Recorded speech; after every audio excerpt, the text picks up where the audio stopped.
Perkenalkan, nama saya Melissa Aprilianda dengan NIM 200320007 dari Fakultas Pertanian Prodi Agribisnis.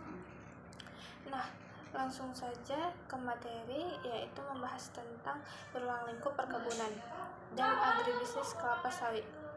Perkebunan adalah segala kegiatan yang mengusahakan tanaman tertentu pada tanah dan atau media tumbuh lainnya. Dalam ekosistem yang sesuai ini mengolah dan membesarkan barang dan jasa hasil tanaman tersebut dengan bantuan ilmu, pengetahuan, dan teknologi, permodalan, serta manajemen untuk mewujudkan kesejahteraan bagi pelaku usaha perkebunan dan masyarakat.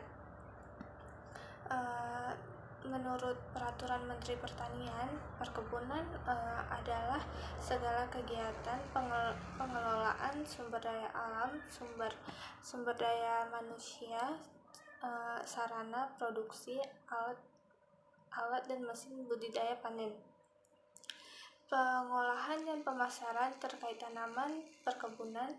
Adapun dasar hukum perkebunan dalam pasal 3 Undang-Undang Nomor 18 Tahun 2014 dinyatakan bahwa perkebunan diselenggarakan dengan tujuan yang pertama itu meningkatkan pendapatan masyarakat, yang kedua meningkatkan penerimaan negara, yang ketiga meningkatkan penerimaan devisa negara, keempat menyiapkan lapangan kerja, kelima meningkatkan produktivitas, nilai tambah, dan daya saing, dan yang keenam itu ada mematuhi kebutuhan konsumsi dan bahan baku industri dalam negeri, yang ketujuh ada mengoptimalkan pengelolaan sumber daya alam secara berkelanjutan. Fungsi perkebunan menurut Undang-Undang Nomor 34 Tahun 2014 yaitu yang satu, peningkatan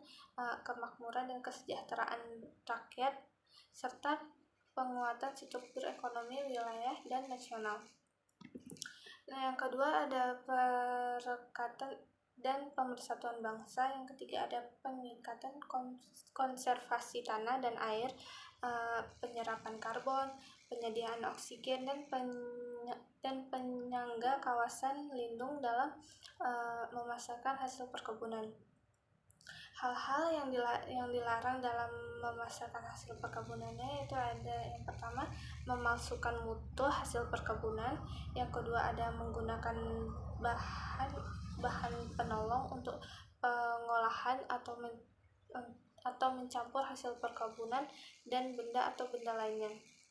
Yang ketiga dilarang mengiklankan hasil usaha perkebunan yang dapat menyesatkan konsumen. Yang keempat dilarang menadah hasil usaha perkebunan yang diperoleh dari penjarahan atau dari hasil pencurian konsekuensinya atas pelanggaran dari peraturan ini akan dikenakan sanksi pidana.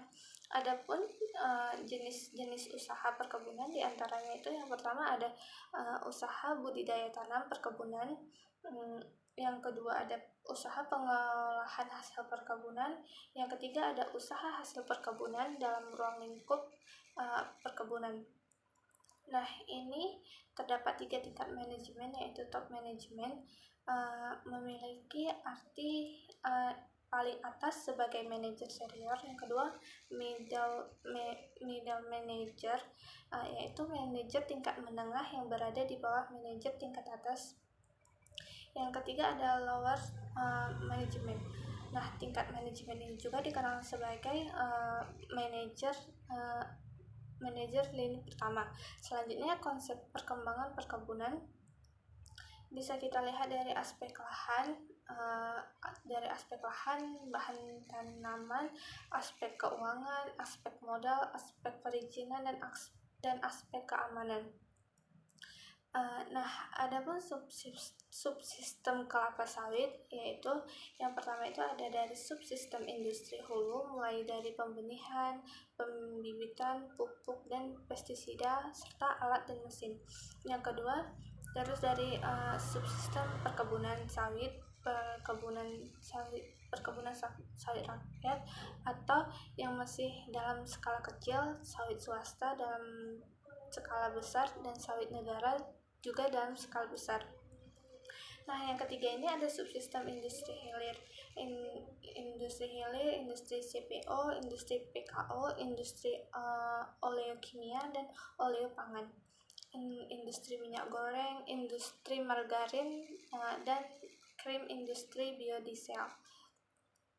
Yang keempat ada subsistem pemasaran, target konsumen, diferensiasi produk dan jasa, penjualan dan merek produk. Yang terakhir ada subsistem jasa, penunjang diantaranya pembiayaan dan asuransi, penelitian dan pengembangan pendidikan dan pelatihan, penyuluhan dan informasi, serta transportasi dan distribusi kebijakan makroekonomi, kebijakan mikroekonomi, kebijakan tata ruang, infrastruktur publik, dan norma regulasi. Mungkin sekian pemaparan materi dari saya, lebih dan kurangnya saya mohon maaf. Saya akhiri, wabillahi taufiq wal hidayah. Wassalamualaikum warahmatullahi wabarakatuh.